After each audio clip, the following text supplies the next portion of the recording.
ভাবছিলাম যে এমন কি আছে পৃথিবীতে যেটা সত্যি এমন একটা পুণ্য, যে পুণ্যটার কোনো ক্ষয় নেই। পর উপকার সম পুণ্য নেহি, पर उपकार सम पुण्य नहीं, पर पीड़ा सम पाप नहीं। আমার মনে হয় আমাদের প্রত্যেকের জীবনের একটা সুবর্ণ সুযোগ হচ্ছে প্রত্যেক দিন 24 ঘন্টা করে ভগবান সময় দেন, আর এই প্রত্যেকটি মুহূর্তে ভগবান একটা করে আমাদের সময় দেন। পর উপকার করছি না পর পীড়ার কারণ হচ্ছি। আমাদের জন্ম থেকে আমাদের যদি এটা শেখানো হতো যে দেখো, যতক্ষণ না তুমি আত্মনিষ্ঠ হচ্ছ, নিজের ভেতরে ঢুকছো, সেই তোমার ভেতরে যে আত্মা আছে তার সঙ্গে একটা সম্পর্ক গড়ে তুলছো, ততদিন পর্যন্ত তোমার কিন্তু কাজ হচ্ছে না।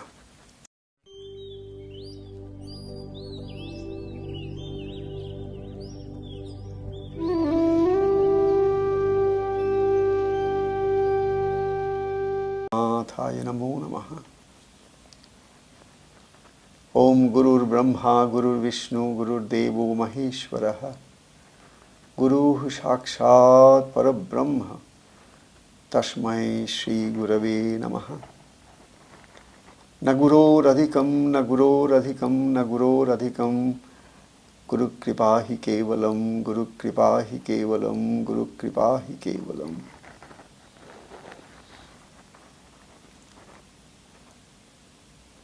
বড় একটা পুণ্য দিনে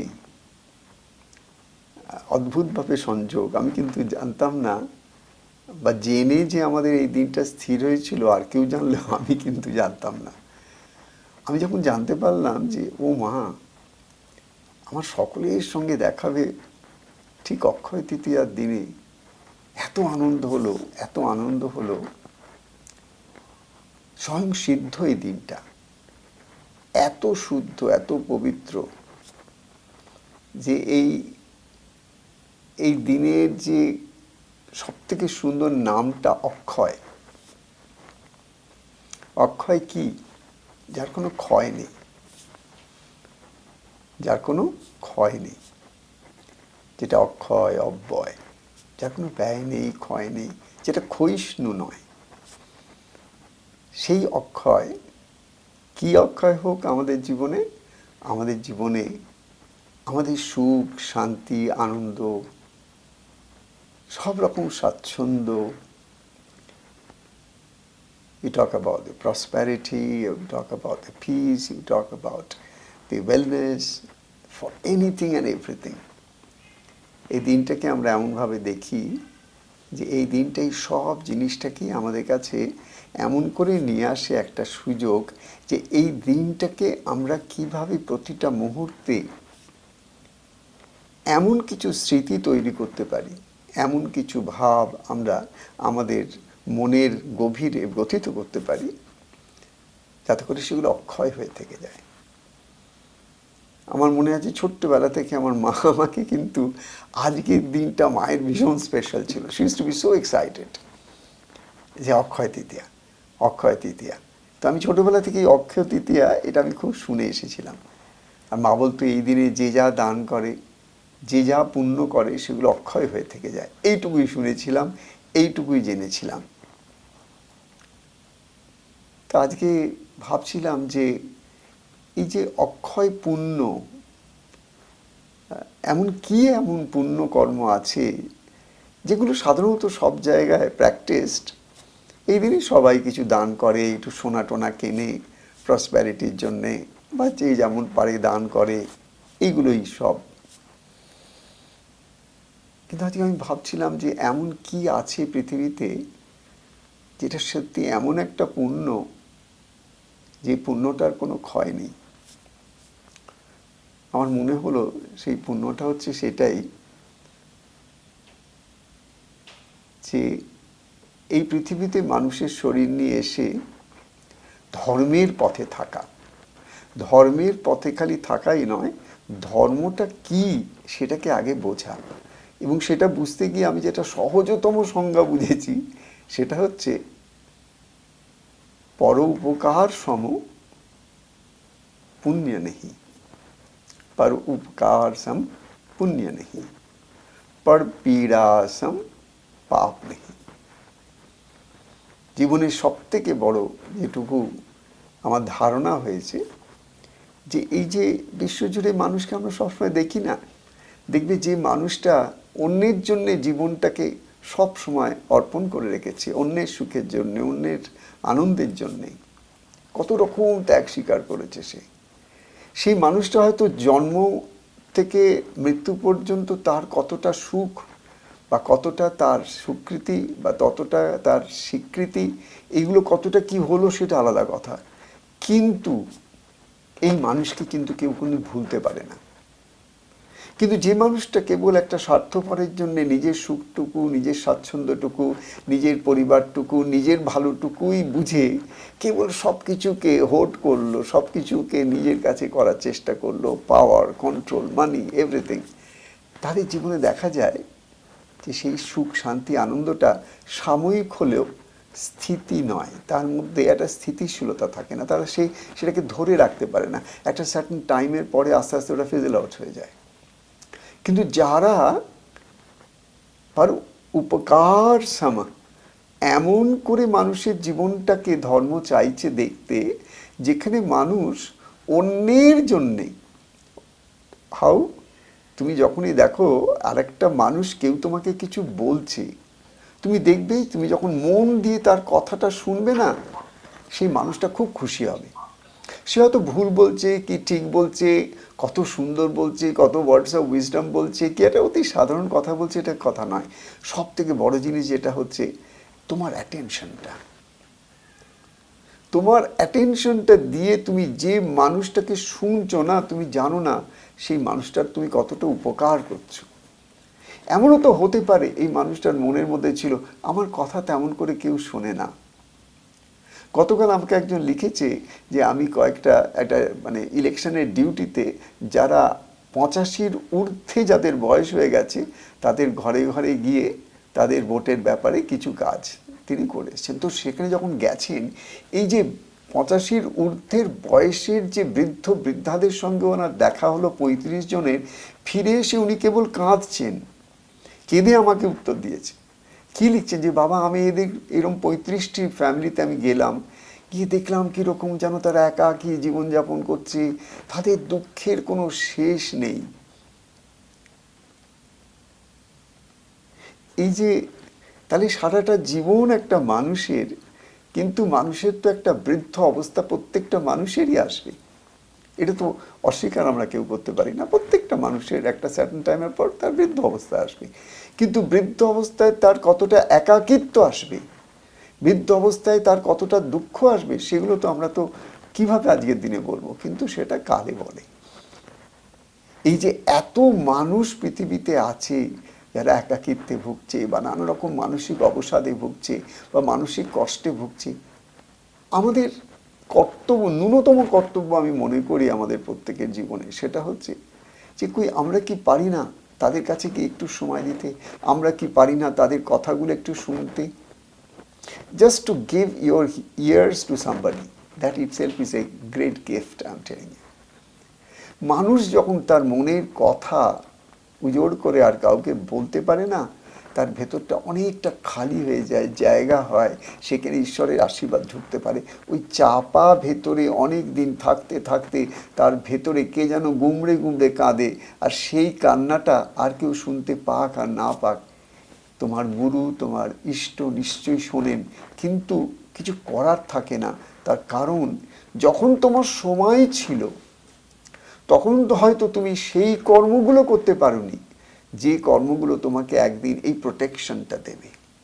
যেদিন তুমি ধর্মের প্রকৃত সংজ্ঞাটা শুরু থেকে যদি আমাদের জন্ম থেকে আমাদের যদি এটা শেখানো হতো যে দেখো যতক্ষণ না তুমি আত্মনিষ্ঠ হচ্ছ, নিজের ভেতরে ঢুকছো, সেই তোমার ভেতরে যে আত্মা আছে তার সঙ্গে একটা সম্পর্ক গড়ে তুলছো, ততদিন পর্যন্ত তোমার কিন্তু কাজ হচ্ছে না।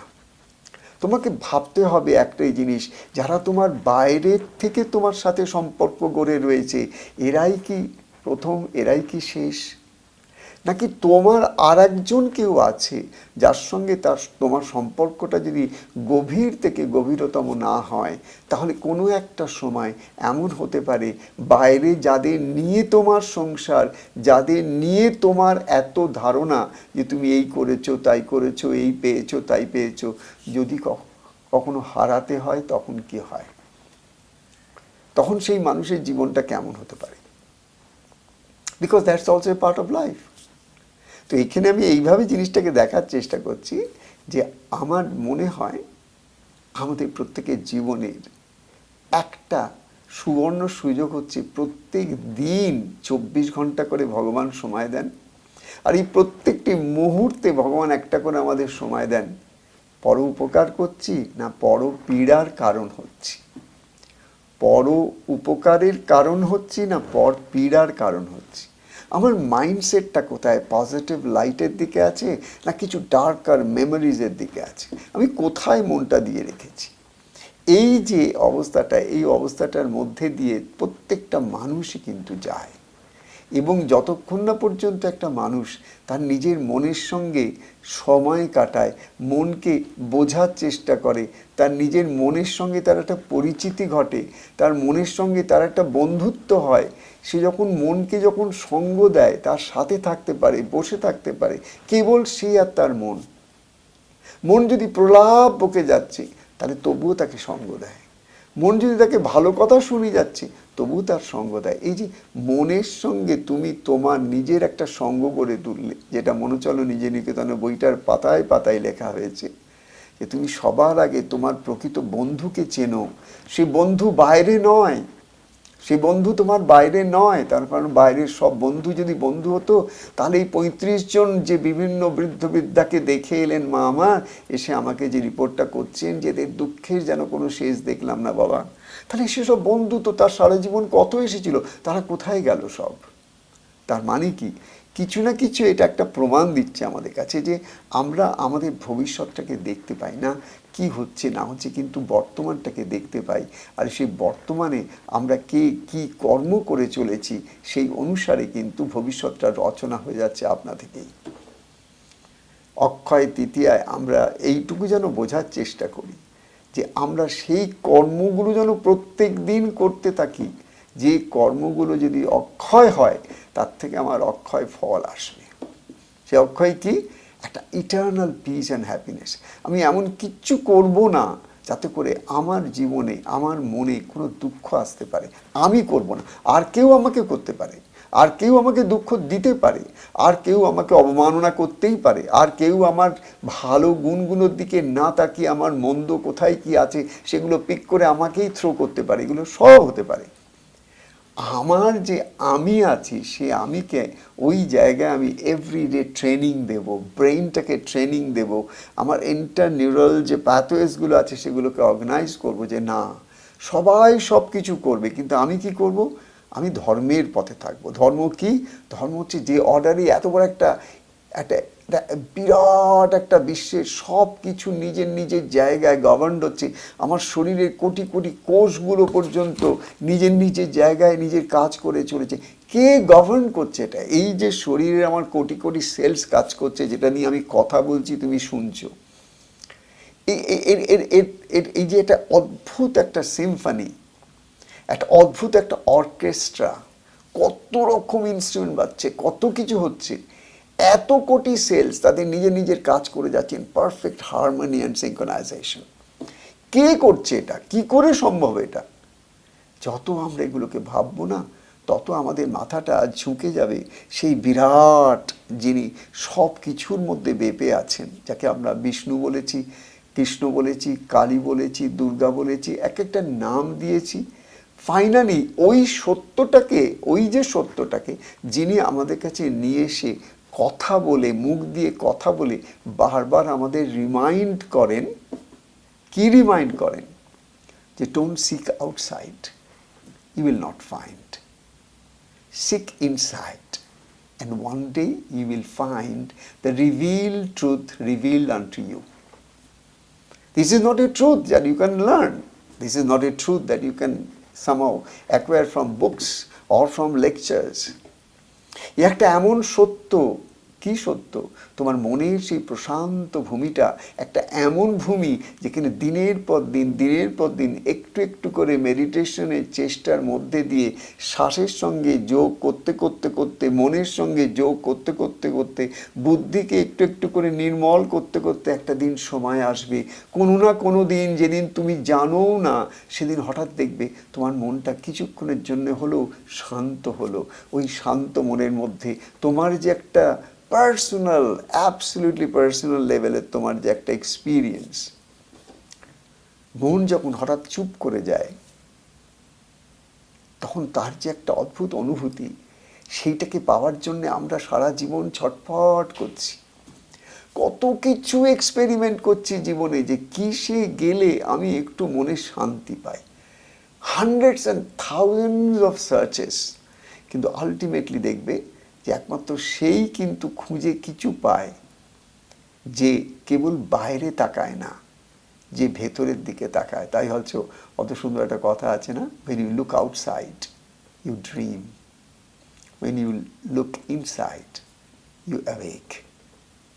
তুমি যখন বাইরের দিকে তাকিয়ে থাকো, তুমি একটা অদ্ভুত দিবা স্বপ্নের মধ্যে হারিয়ে যাও, একটা ইলিউশনের মধ্যে হারিয়ে যাও, যে ইলিউশনটা তোমাকে একটার পর একটা সত্য বলে তোমাকে কিছু বুঝিয়ে পরবর্তীকালে তোমার কাছে প্রেজেন্ট করে, ওটা সত্য ছিল না। তোমার মধ্যে যে ভ্রমগুলো, ইলিউশনসগুলো, ভুল ধারণাগুলো একটু একটু করে তোমার বয়সের সাথে সাথে ভাঙতে থাকে। কেন কি বাইরের জগৎটা কিরকম? দিবা স্বপ্নের মতন, কে যেন একটা আলেয়ার হাতছানি, সুখ আছে সুখ আছে সুখ আছে বাইরে, কিন্তু কেউ বুঝতে পারে না উৎসকে না চিনলে কোনোদিন আমরা আমাদের জীবনে সেই জায়গায় পৌঁছাতে পারি না যেখানে আমাদের উৎসবটা অক্ষয় হতে পারে। সেদিনই আমরা চিনব যেদিন বুঝব মহাপুরুষরা যারা যারা এসেছেন প্রত্যেকে আমাদের বলেছেন কিছু সময় প্রত্যেক দিন একটু একটু করে বাড়াতে থাক, যেখানে তুই থাকবি আর আমি থাকব, আর কেউ থাকবে না। কে সেই আমি? তোমারই একটা উচ্চ ভূমি, নিজের মনেরই একটা উচ্চ ভূমি। তোমার মনে দুটো আমি আছে, তোমার মনে দুটো আমি আছে, একটা অহংযুক্ত কর্তৃত্বযুক্ত মনের একটা আমি, সে আমি তোমাকে জগতে এনে আজকে এত কিছু করিয়ে নিচ্ছে, কিন্তু আর একটা আমি আছে তোমার মধ্যে, যে আমিকে বলা হয় অহমের একটা শুদ্ধ অবস্থা। যে শুদ্ধ অবস্থায় পৌঁছে বাবা লোকনাথ বললেন, সারা বিশ্ব ব্রহ্মাণ্ড ঘুরে কিছুই তোদের দেখতে পেলাম না, তোদের ঈশ্বর কোথায়, তোদের ভগবান কোথায়? আমি দেখলাম আমাকে। বাবা নিজেকে নিজে দেখলেন, এই আর একটা আমি, যেখানে ভগবান শ্রীকৃষ্ণ কি বলছেন? আহম ভক্ত পরাধীনা, আমি ভক্তের পরাধীন। এখানেও আমি। একটা সাধারণ মানুষ যখন কথা বলে, আমরা যখন প্রত্যেকে কথা বলি, আমরা কিন্তু সবসময় আমি কথাটা ব্যবহার করে যাচ্ছি। ভগবান শ্রীকৃষ্ণও ব্যবহার করছেন, ভগবান বাবা লোকনাথও ব্যবহার করছেন। তাহলে ডিফারেন্সটা কোথায়? ডিফারেন্সটা এইটাই যে আমাদের প্রত্যেকের মধ্যেই দুটো আমির সম্ভাবনা রয়েছে, আর একটা প্র্যাকটিক্যাল এক্সপিরিয়েন্স রয়েছে। প্র্যাকটিক্যাল এক্সপিরিয়েন্সের যে গ্রাউন্ডটা, ওটাকে আমরা বলবো দ্য গ্রাউন্ড অফ ইগোইক মাইন্ড, অহংযুক্ত একটা মন। আর এই অহংযুক্ত মনটাকেই আস্তে আস্তে ইভলিউশনারি প্রসেসের মধ্যে দিয়ে এই পুরো কসমিক প্রসেস অফ ইভলিউশনটা চলছে। আমাদের প্রত্যেকের মধ্যে দিয়ে প্রকৃতি কাজ করছে, জগৎ জুড়ে, বিশ্ব ব্রহ্মাণ্ড জুড়ে। দেখবে একটা গাছে যখন একটা কুঁড়ি হয়ে একটা ছোট্ট কুঁড়ি ধরে, আস্তে আস্তে কুঁড়িটা যখন বিকশিত হয়ে যখন একটা ফ্লাওয়ার হয়, ওটা যেমন একটা প্রসেস, ঠিক তোমার মধ্যেও সেই একই ঘটনা। কত ট্যালেন্টস, কত স্কিলস, কত রকম নলেজ, কত রকম কিছু তোমার মধ্যে কুঁড়ি হয়ে আসে। তারপরে কে যেন ওটাকে মার্জনা করতে করতে একটা টাইম ওটা স্কিলড হয়ে যায়।